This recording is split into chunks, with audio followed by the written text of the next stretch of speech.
Hello student, मैं प्रशांत और आपका मेरे YouTube channel Edu with Sushant में हार्दिक स्वागत है।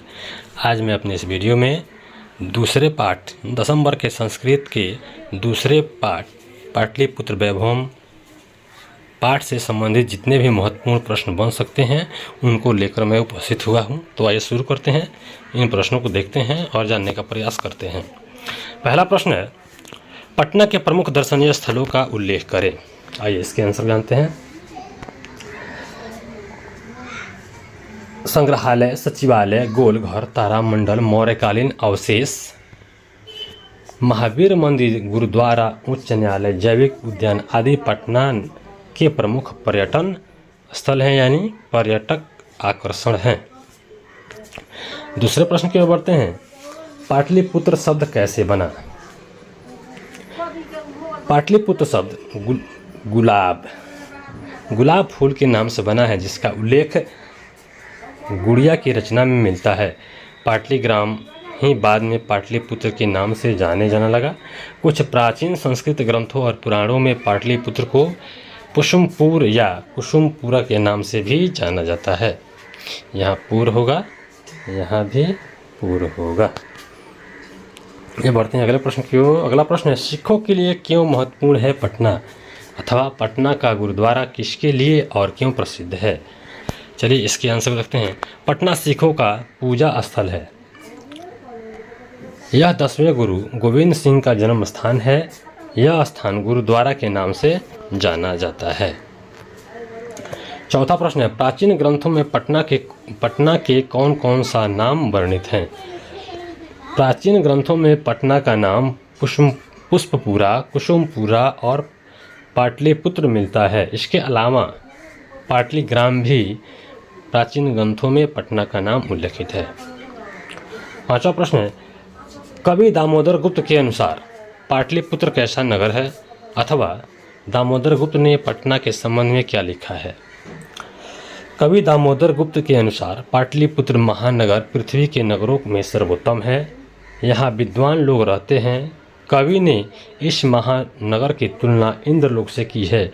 इसे सरस्वती का घर भी कहा है, दामोदर गुप्त नामक कवि ने। कौन कौन से विदेशी यात्री पटना आए थे प्राचीन काल में? चलिए इसके आंसर को देखते हैं।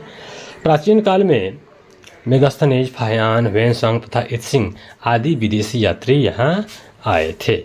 सातवां प्रश्न है, चंद्रगुप्त मौर्य और अशोक के समय में पाटलिपुत्र किस प्रकार का शहर था? चंद्रगुप्त मौर्य के समय में पाटलिपुत्र की रक्षा व्यवस्था बहुत सुदृढ़ यानी उत्कृष्ट थी। यह एक खूबसूरत शहर था। अशोक के शासनकाल में इस नगर का वैभव और अधिक समृद्ध था। चलिए बढ़ते हैं अगले प्रश्न की ओर।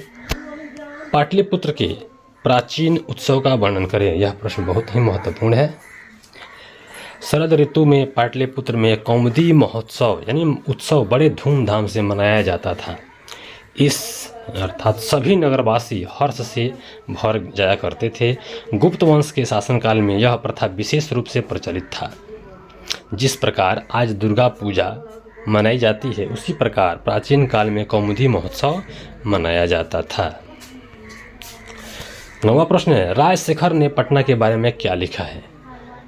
राजशेखर ने अपने काव्य में लिखा है कि पाटलिपुत्र शिक्षा का प्राचीन केंद्र था।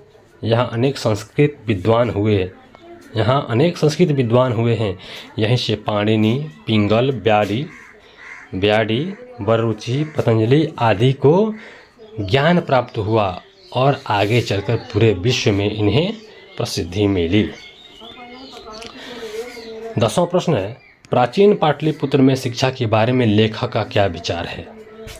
प्रस्तुत पाठ में लेखक ने बताया है कि दामोदर गुप्त नामक कवि से हमें यह जानकारी मिलती है कि पाटलिपुत्र सरस्वती की ननिहाल थी, अर्थात शिक्षा का केंद्र थी। कवि राजशेखर के अनुसार पाणिनि, पिंगल, ब्याडी, बररुचि, पतंजलि आदि ने यहीं प्रसिद्धि प्राप्त की। इससे पता चलता है कि प्राचीन पाटलिपुत्र शिक्षा का एक महान केंद्र था। यह प्रश्न भी काफ़ी महत्वपूर्ण है परीक्षा की दृष्टि से। 11वां प्रश्न है, भगवान बुद्ध ने पाटलिपुत्र नाम के बारे में क्या कहा, अथवा भगवान बुद्ध ने पटना के बारे में क्या कहा है?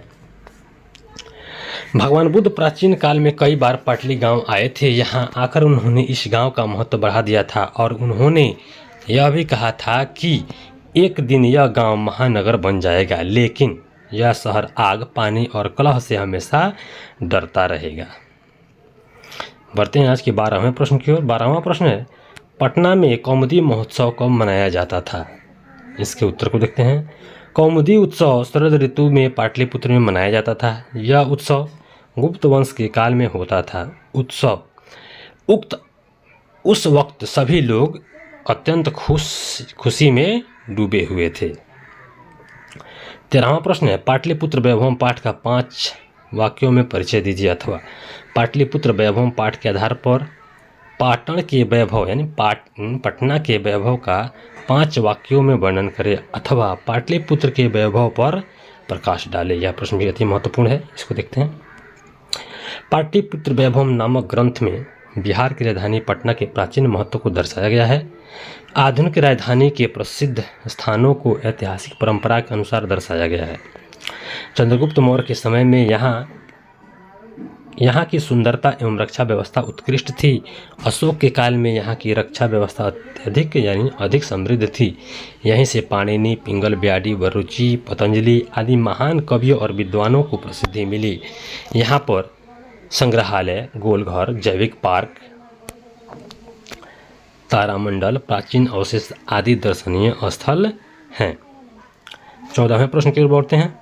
14वां प्रश्न है, पाटलिपुत्र नगर के वैभव का वर्णन करें। काफ़ी महत्वपूर्ण प्रश्न है, कई बार परीक्षा में पूछा भी गया है।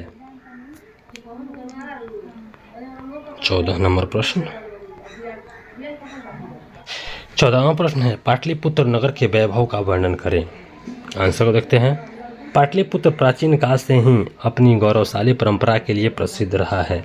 यहाँ आए विदेशी यूनानी लोगों ने अपने संस्मरणों में यहाँ की कई उत्कृष्ट संपत्तियों का वर्णन किया है। मेगास्थनीज ने लिखा है कि चंद्रगुप्त मौर्य के काल में यहाँ की सुंदरता एवं रक्षा व्यवस्था उत्कृष्ट थी। अशोक के काल में यहाँ की रक्षा व्यवस्था अधिक समृद्ध थी। कवि राजशेखर ने अपनी कृति काव्य मीमांसा में लिखा है कि पाणिनि, पिंगल, ब्याडी, बरूची, पतंजलि आदि महान कवियों और विद्वानों को यहीं से प्रसिद्धि मिली। आज पाटलिपुत्र नगर को पटना के नाम से जाना जाता है। यहाँ संग्रहालय, गोलघर, जैविक उद्यान आदि देखने लायक जगहें हैं। इस प्रकार पाटलिपुत्र प्राचीन काल से आज तक विभिन्न क्षेत्रों में गौरव को प्राप्त करता रहा है। यह प्रश्न भी काफ़ी इम्पोर्टेंट है, इसको भी ध्यान में रखा जा सकता है। तो दोस्तों, इस प्रकार हमने पाठ 2 के सभी महत्वपूर्ण प्रश्नों को देखा, समझा और जानने का प्रयास किया। अगर वीडियो अच्छा लगे तो लाइक करें, कमेंट करें और अधिक से अधिक अपने दोस्तों के पास शेयर करें। फिर मिलते हैं अगले वीडियो में, तब तक के लिए जय हिंद।